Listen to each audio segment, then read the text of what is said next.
Welcome to my debate of the week, ladies and gentlemen. This is about mainly the WWE. Maybe I'll throw a little TNA in as we progress. I'm going to give it to you like this. I've seen the Slug Daddy's video review of, I think it was Raw, and he said, is this the new era? Now, essentially what I took away from his video was, he doesn't know if this is a new era or not, but it's good possible signs that it might become it. This is my take on it. When I look at what happened in WrestleMania 30 and all the WrestleManias beforehand, I see it like this.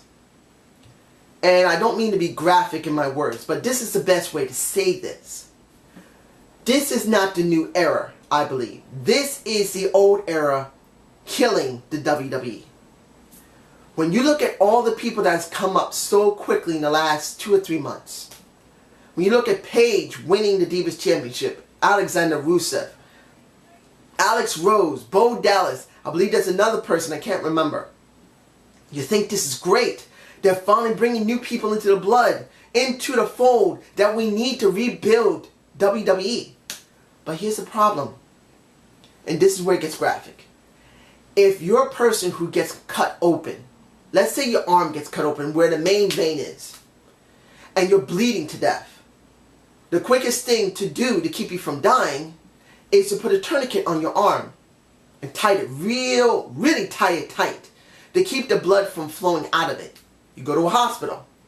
The doctor assesses it as quickly as possible, then takes you to the OR to get an operation. But here's where it comes out.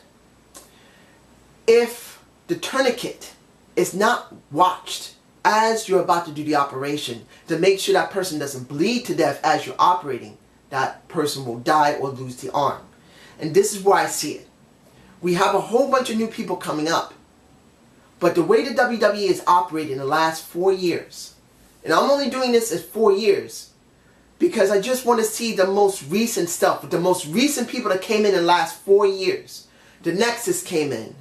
The Funkosaurus and the Funkodactyls came in. Several of the people came in. Ryback by himself came in. Who else?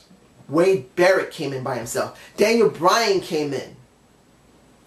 All these people who were brought in 4 years ago, you only got one person that's still doing very well, and that's Daniel Bryan. Now, I understand people are going to say, dude, not everyone can make it. Of course not. In the WWE, you need to have different levels of the card. You got the main event. You got the mid card. You got the undercard. There's no problem with that. But the majority of the people in the undercard, there's barely in the mid-card, and almost nobody in the main event. And this has been going on for longer than 4 years. So like I said, when you look at that person on the table, if no one's taking care of the tourniquet, that person will bleed out before you can even save their arm or their life. And this is the problem I see. When you look at Paige, winning the Divas Championship, you could say that's great. They're finally giving a newcomer some new chance. There's some new blood in the Divas division. She was from NXT, should have been there a year ago. I understand that. But there's Tamina, who really came in around 2010. And then there's Naomi, who also came in around 2011 to 2012. And the problem is, neither one of these women have barely gotten any face time unless they're connected to somebody. And on top of that, right before this happened, they were at WrestleMania. One of these two women could have easily won the title. If you look at Tamina compared to Naomi, and you know how I feel about my Naomi. I love my Naomi. My Naomi is the love of my life. I could never have her in my life, but I always hope for the best for her. And seeing her jiggle her boobies in that Total Divas episode where she almost was naked with her husband upset me and aroused me at the same time. But the point is, you know I love her. But if you look at the one who's the most seen on television, who has the most best storyline, it's Tamina. When is the last time you heard Tamina have the championship belt? She hasn't. She had one shot at it, and that was with Beth Phoenix. Beth Phoenix and her around 2011 to 12 had a great match, and nothing ever came of it. Nothing. You need to build the people who were last in, as much as just throwing a whole bunch of people in right now, because in the end, when you look at it, ladies and gentlemen, Paige as Divas Champion, does she sound like she's going to get anywhere? Possibly not. She's just going to get some face time and then she'll disappear. Unless she's going to be in Total Divas with everybody else, she's not. Alexander Rusev looked great. But did Vladimir Kozlov look great too, coming down to the ring with no music at all? Looking dominant. But what happened to him? His gimmick became crappy and they got rid of him. When it comes to everyone else, and I see it like this, the WWE is notorious for bringing a whole chunk of people in at the same time, or nearly the same time, throw them out there to see what sticks, and then they dump them. They make something highly impactful, and then they see if there's anything from the crowd, and then they dump them and get rid of them. And then they just leave them around to be stagnant. And then maybe they'll give them a new storyline. Maybe they'll let them do a new attitude. And in the end, if nothing comes of it, you may get Carlito. Remember what happened in the Hall of Fame ceremony. He was being very honest when he said there was no time for him and there was nothing for him to do. Does that sound familiar? This is not the new era, ladies and gentlemen. The only way this could be the new era is that if they take the people that were from 2010 on up and they change to a certain point their character and their uses and their storylines and give them something more compelling. Throwing new people in there will not make things better as much as you want it to be and as much as I want it to be. I would love to see Alexander Rusev within a year and a half to 2 years become one of the great main eventers. We need someone in the main event, someone new, someone monstrous. But that's what we thought with Vladimir Kozlov. And even when he was with Santino, they didn't last long either. So in the end, if they're not willing to work on the people they had 4 years ago, you actually think the people that got in the last 4 months is going to be any better, including this month? I don't think so. So the last thing I want to talk about is Eric Young. I'm very happy Eric Young won the TNA World Heavyweight Championship. If you saw my Impact review, I was happy. I am happy.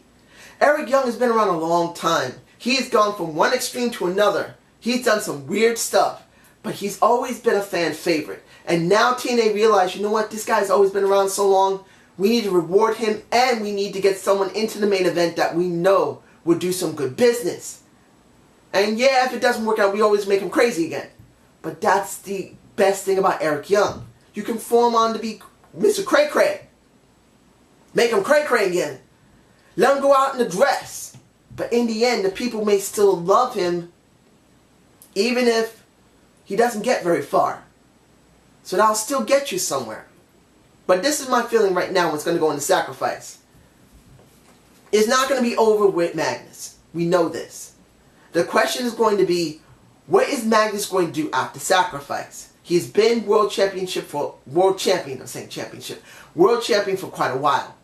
Will he get something more out of this? I don't know. Samoa Joe deserves another shot at the title. So if they believe Eric Young should hold it for about a month or so, they could drop it to Samoa Joe. They don't have to give it back to Magnus immediately. If they turn Magnus back into a face, he could still get over very well and get back into the world title scene and the people will love him. But this is a question I have right now with Eric Young. Because if TNA was willing to go and gamble on him, that means whoever's doing creative and whoever's in charge of creative realized that it was time to do a change. Now a lot of people say Russo is back. It's a possibility he is. And in some ways has promoted this. So as much as many people may not want to hear it, in a sense having Russo back to a short amount of time may be beneficial to TNA. They needed to do something different.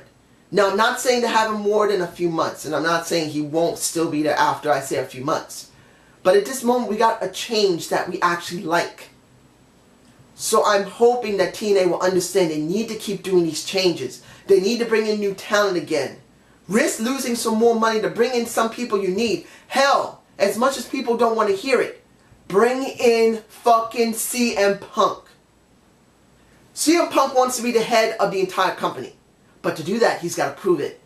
He's been in TNA before. Bring him back and see what happens. Now, does that mean that's great to see another WWE guy there? No. But in this respect, if you want TNA to grow big, you need something highly impactful, something new. CM Punk on TNA. What do you think they'll do? The people will jizz on themselves thinking one of the best wrestlers in the motherfucking world has finally come home. And we need that. TNA needs a boost. They need some blood, and he will give that to them. But they should only use it to help promote younger talent. Does this mean CM Punk's going to do that? No. But he has to answer to the bosses.